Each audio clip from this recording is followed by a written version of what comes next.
Magandang araw po sa patuloy na pagtunghay sa ating araw-araw na pagpapala. Salamat sa Diyos. Napakasagana ang kanyang kagandahang loob. Purihin si Yahweh.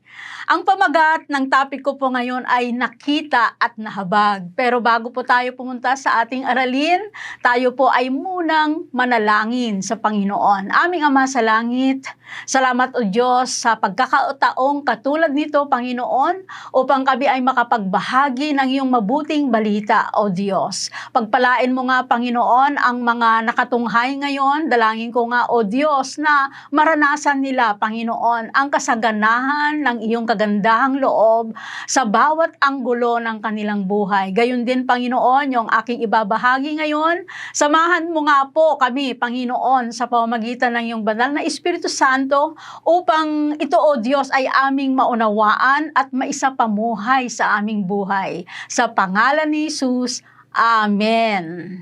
Amen. So ang ating pong scripture ay makikita po sa Matthew chapter 9, verse 35 up to verse 38. Pero ang aking pong ibabahagi sa inyo at nais ko po na pag-ukulan natin ng higit na pansin ay sa verse 35 at saka sa verse 36. At nais ko po munang basahin sa inyo sa Ingles at pagkatapos po ay sa Tagalog.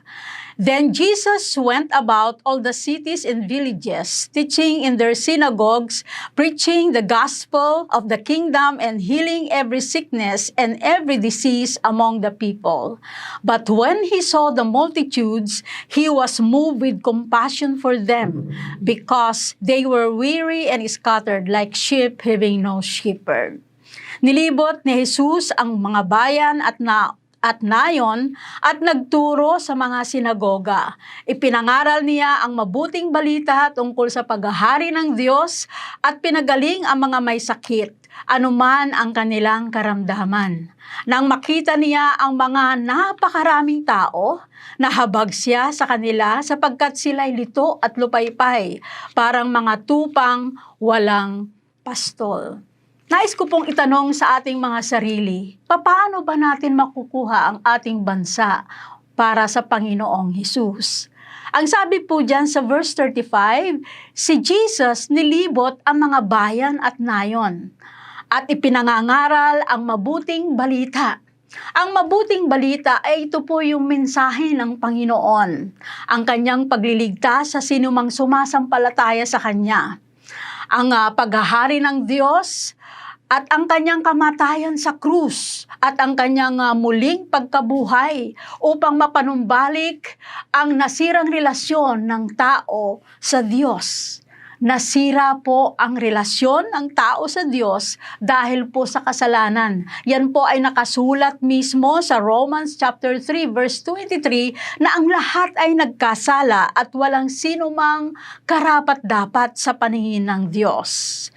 At dahil nga po ang tao ay nagkasala, may kabayaran po yan. Ang kasalanan, ang kabayaran niyan ay kamatayan. Sabi po sa Romans 6:23, sapagkat kamatayan ang kabayaran ng kasalanan, ngunit, salamat sa Diyos, may ngunit. Ito po ay pag-asa. Ngunit ang kaloob ng Diyos ay buhay na walang hanggan sa pamamagitan ni Kristo Jesus na ating Panginoon. Ang Panginoong Diyos ay ayaw po niya, hindi po niya nais na isa man sa mga tao ay mapahamak o mabulid sa impyerno. Sabi nga po sa 2 Peter chapter 3 verse 9, the Lord is not willing that any should perish but that all should come to repentance. So bawat isa po ay binibigyan ng pagkakataon ng Diyos na magsisi at magbalik loob sa Kanya. Kasi ayaw po niya na tayo po ay mapasa impyerno. So ngayon pong araw na ito po ay pagkakataon natin na ibinibigay ng Panginoon para sa atin na tayo po ay magsisi at manumbalik sa Panginoon. Dahil ayaw ng Diyos na ang tao po ay mapunta sa impyerno. Ayaw niya na tayo'y mapahamak. At nais ko pong basahin sa inyo sa Ezekiel chapter 33 verse 11. Sabihin mong ipinasasabi ko na akong si Yahweh, ang buhay na Diyos, ay hindi natutuwa na ang sino may mamatay sa kanyang kasamahan. Ibig kong siya'y magbagong buhay. Sabihin mo ngang magbagong buhay sila pagkat di sila dapat mamatay sa kanilang kasamaan. So ito pong talatang ito o itong verse na ito na aking binasa, ay ito po ay isang panawagan, isang apela para sa mga hindi pa kumikilala sa Panginoon na magsisi at magbalik loob sa Diyos. Katulad nga po yung totoong pangyayari na istorya sa aklat po ng mga Gawa 16:30. Ang Apostoles Pablo at si Silas, sila po ay nangangaral, sila po ay humahayo. At sila po ay nakulong dahil po sa kanilang pangangaral sa pangalan ng Panginoong Hesukristo. At sa bilangguan, sila po ay kinulong doon at talagang sila po ay nilagyan ng tanikala sa kanilang mga paa na bakal, yung mga pinto, sinusian. Doon po sila nakakulong. At sila po ang ginawa po ni Apostle Pablo at saka ni Silas. Sila po ay nangaral din doon ng mabuting balita tungkol kay Kristo. At yun po ay sinamahan nila ng mga awiting papuri at panalangin. At kaginsa-ginsa, sabi nga po, sa talata ay bigla pong nayanig, nagkaroon ng lindol at nabuksan yung mga pinto. At nakalag yung kanilang yung mga tali nila sa kamay at saka sa paa.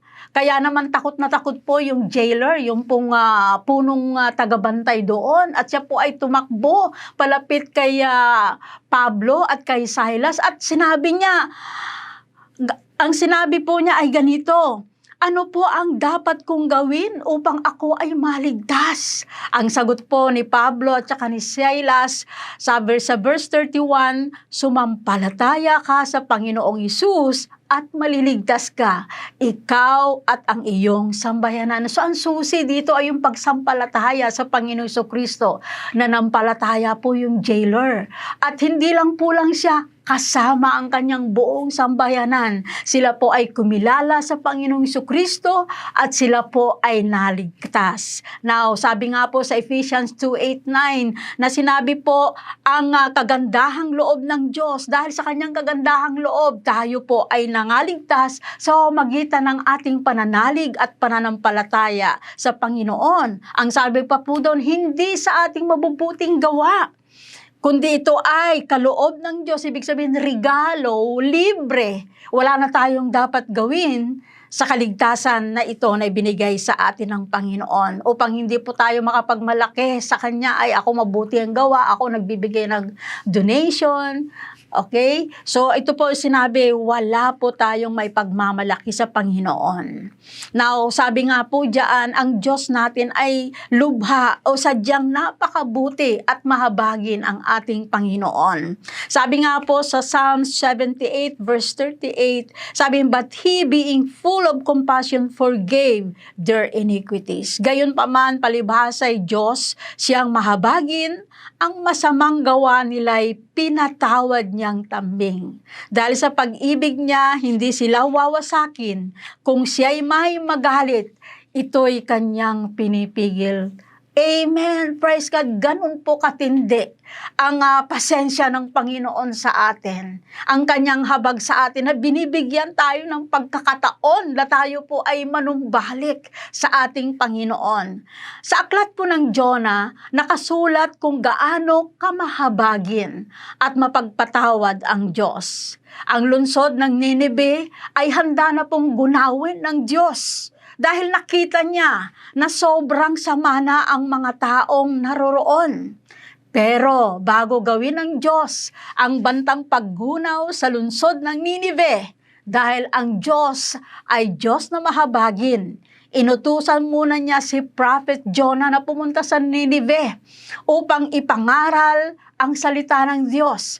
Magsisi sila sa kanilang kasamaan at magbagong buhay. Dahil kung hindi, Sabihin mo, sabi ni Lord, sabihin mo, gugunawin ang Ninive pagkaraan ng 40 araw. Wow, grabe ano, binigyan pa sila ng Panginoon ng pagkakataon upang sila ay magsisi at magbalik loob sa Panginoon. Dahil kung hindi, sabi doon, itutuloy ng Panginoon yung kanyang banta na paggunaw sa bansang Ninive. So ang mga taga Ninive po, sila po ay naniwala. Sila po ay nanampalataya. Naniwala sila sa babala. Sa kanila nawawasakin sila. At sila po dahil sa kanilang paniniwala, sila po ay nagsisi. At tumalikod sa kanilang mga kasalanan. So dito po ay mababasa natin na nakita at nahabag ang Diyos sa kalagayan ng mga taga Ninive. Kaya hindi po niya itinuloy yung bantang paggunaw sa Ninive. Dito po ay makikita natin na inilalarawan dito ng Diyos ay puno ng pag-ibig at awa na handang magpatawad at magligtas sa sinumang mananampalataya sa Kanya. Katulad ni Jesus sa binasa natin kanina sa Mark chapter 9 verse 35, si Jesus nakita niya ang kalagayan ng mga tao. Sila'y lito at lupahipay, walang pag-asa. Si Jesus po ay naawa at nahabag. Sabi po nga sa Ingles, Jesus was moved with compassion. Ito po ay katangian ng Diyos, yung pagiging mahabagin. Na dapat bilang mga mananampalataya, ito rin po ang dapat na magkaroon tayo ng katangiang katulad ng Panginoon Kristo na maging mahabagin doon sa mga hindi pa nakakilala sa Panginoon. At bilang mananampalataya, maging mahabagin din po tayo. Kailangan ng tao si Jesus. Ipangaral ang mabuting balita, ang walang bayad na kaligtasang alok ni Jesus, buhay na walang hanggan. Tayo po ay manalangin sa Panginoon. Aming Ama sa langit, maraming salamat o Diyos sa iyong mga salita. Dalangin ko nga, Panginoon, na ang bawat isa sa amin, Panginoon, na nakakilala na sa iyo, Panginoon, na sinabing Kristiyano, mananampalataya mo, ay kami, Panginoon, ay matutong humayo, wag magtago. Humayo, Panginoon, at hanapin ang mga wala pa, hindi pa kasama sa iyong kaharian. At dalangin ko rin, Panginoon, ang mga nakatunghay na ito, O Diyos, na nakapakinig ng iyong pagliligtas, O Diyos. Dalangin ko nga, O Diyos, na sila, Panginoon, ay lumapit sa iyo, Panginoon, at humingi ng tawad at lubos, Panginoon, at tumalikod sa kanilang mga kasalanan. Salamat po, Panginoon, sa iyong awa at habag. Salamat po, O Diyos, sa iyong pagpapatawad. Ito po ay sumasa bawat isa sa amin. Purihin ka, Panginoon, magpakailan-kailanman. Sa iyo ang kalwalhatian, karangalan at pasasalamat sa dakilang pangalan ng aming Panginoon at tagapagligtas, Jesu Kristo. Amen. Ang pagpapala ng Diyos ay sumasa inyong lahat.